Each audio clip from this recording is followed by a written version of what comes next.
Good morning, and welcome to Daily Dhamma, a letter to our children. Today is March 30th, and our reading is The Road Not Taken. I shall be telling this with a sigh, somewhere ages and ages hence.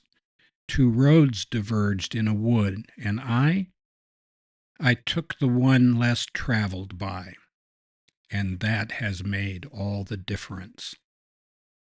And that's from Robert Frost from his poem of the same title. The courage to choose your own path is not the easier, softer way. There's more to life than a big house and a new car every year, and the real question is if you're nice to your cat.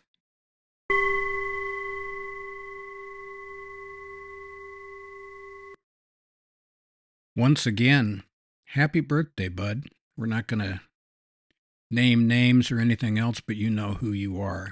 And just know that we are grateful every day for having you in our lives. Every time we hear that you're returning from overseas, it fills us with joy, and we just can hardly contain it.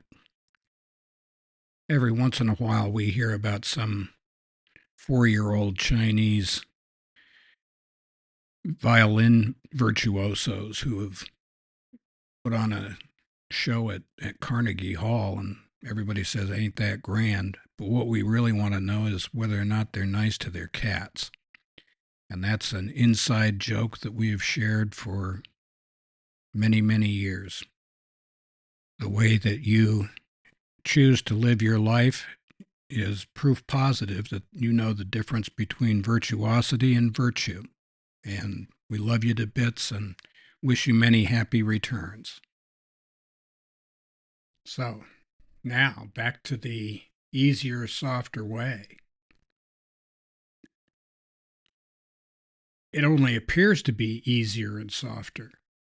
Going along to get along, following the crowd, doing what everybody else does. At least you've got some cover. It's unlikely that people will pick you out if you're just going with the mob and acting the way everybody else is acting. Maybe they won't notice you. But we don't think that gets you off the hook. Volitional comic, K-A-M-M-I-C, not with an O. Volitional comic formation is if you look over your shoulder before you do it, it was wrong, you knew it was wrong, you did it anyway, you got to pay the price. Nothing personal, but comma means event, and when we talk about comic debt, we talk about the consequences of the actions that we take in our life. And there are always consequences, good, bad, or indifferent. And we can rail against it, and we can say, oh, that's not fair, or I didn't understand, or everybody else was doing it, or I was only following orders, or whatever it is. But that's all just a bunch of claptrap. Having the courage to take a different path, to make your own way, that's really something.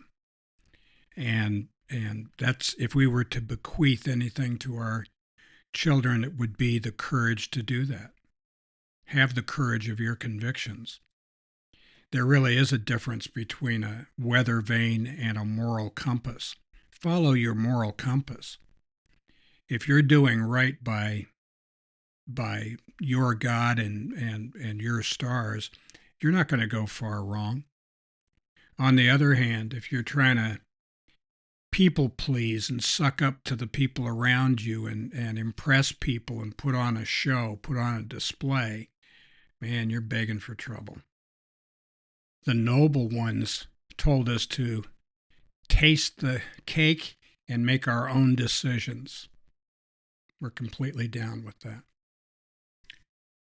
So happy trails to you until we meet again.